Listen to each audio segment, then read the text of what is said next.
This is my second video discussing the current growth of my alum crystals within my supersaturated solution.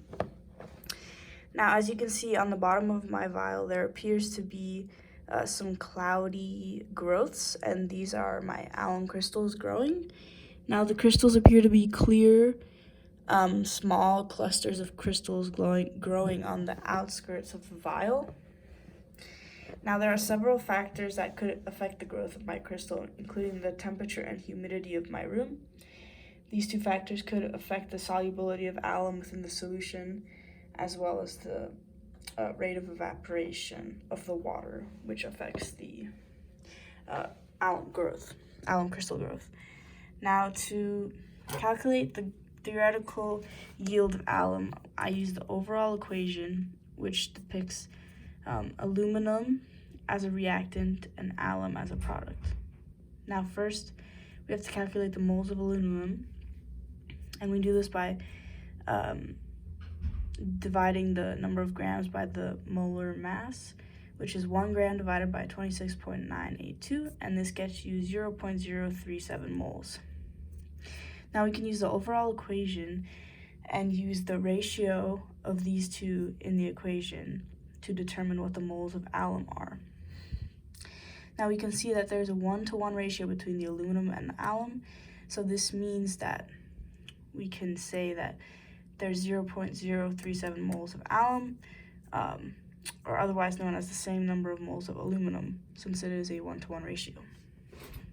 Now, to calculate the theoretical mass of alum produced, we do the moles times the molecular mass, which gets us 17.6 grams. Now, to calculate the percentage yield, we would do actual over theoretical yield times 100. Now, my actual mass of alum produced was 4.006 grams, and I divided that by the theoretical yield, which I just calculated as 17.6 grams to get a percentage yield of 22.8 grams. Now, as we can see, this is not an 100% yield, and there are several reasons for this. One of the reasons is we had trouble dissolving the aluminum in the initial part of the procedure. In the second reaction, I believe,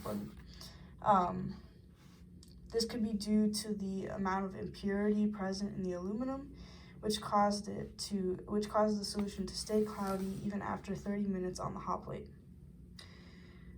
This caused us to have to vacuum filter the solution before the alum precipitated, which could have caused some alum to have been lost to the vacuum filtration, which resulted in less alum being precipitated and thus, less yield of alum. Now this occurred when we were dissolving the aluminum for the second time in the sulfuric acid.